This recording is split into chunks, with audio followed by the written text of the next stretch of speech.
Hello, thank you. Thank you so much for having me. When people hear that I'm an art therapist who works with trans and gender diverse individuals, I think that people might assume that I spend my day teaching people about gender, but I don't. Um, I spend my days witnessing people becoming more fully themselves. As mentioned earlier, I'm also trans.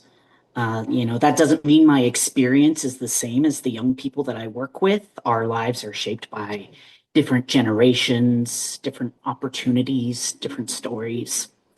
But it does mean that I recognize something familiar when someone discovers language for themselves or when they're seen without having to explain anything. Long before I was a therapist, I was trying to make some sense of my own life through art.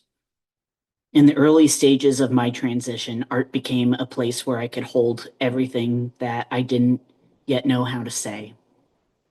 I was trying to understand what it meant to be trans and how that realization would ripple through every aspect of my life. There were emotions that felt too tangled for conversation, so instead I made them. This is one of them.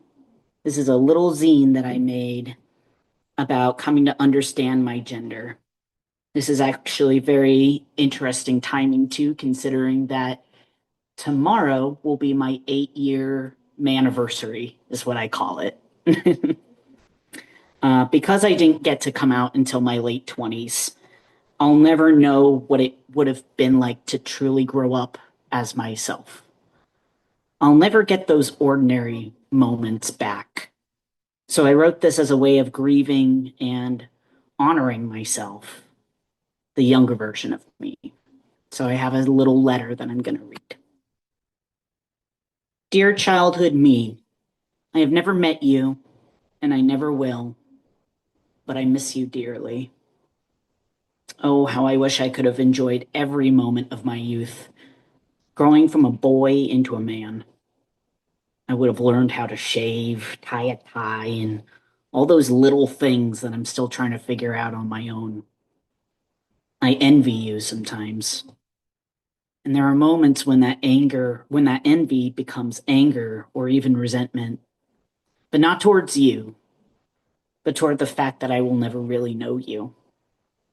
There's so much that I would want to talk to you about. I hope that I am all you were hoping to become. I hope that I am making you proud.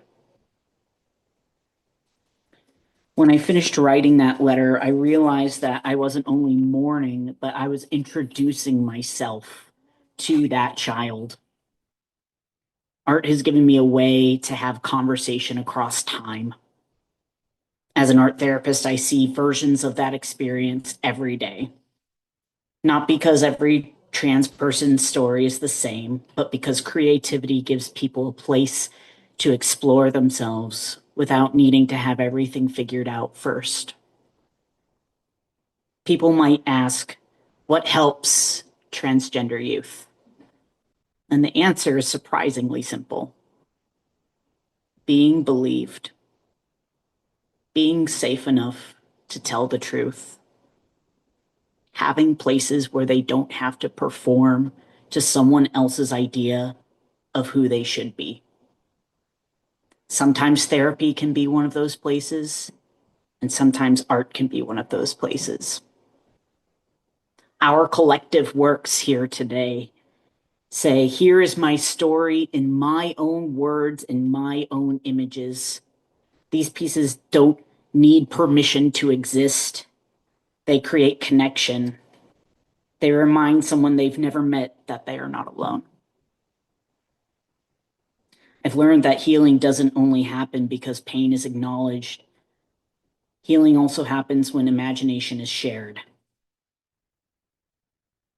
Every time a trans person creates something honest, they're making the world a little bigger for the rest of us, leaving breadcrumbs that say, I was here, I survived, and I dreamed anyway.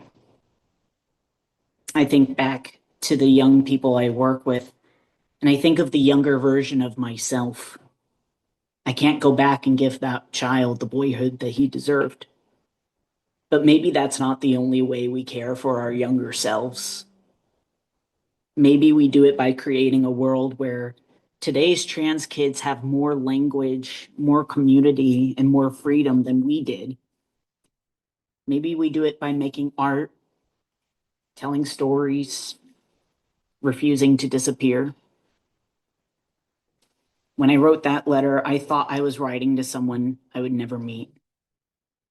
But being here today in this community and with these other incredible artists, I realized that maybe we do get to meet those younger versions of ourselves, not by changing the past, but by helping shape the future. I want to say thank you to everyone who contributed your stories, your art, and your vulnerability. Thank you for reminding us that healing isn't something that we only receive, but healing is something that we create together. Thank you so much.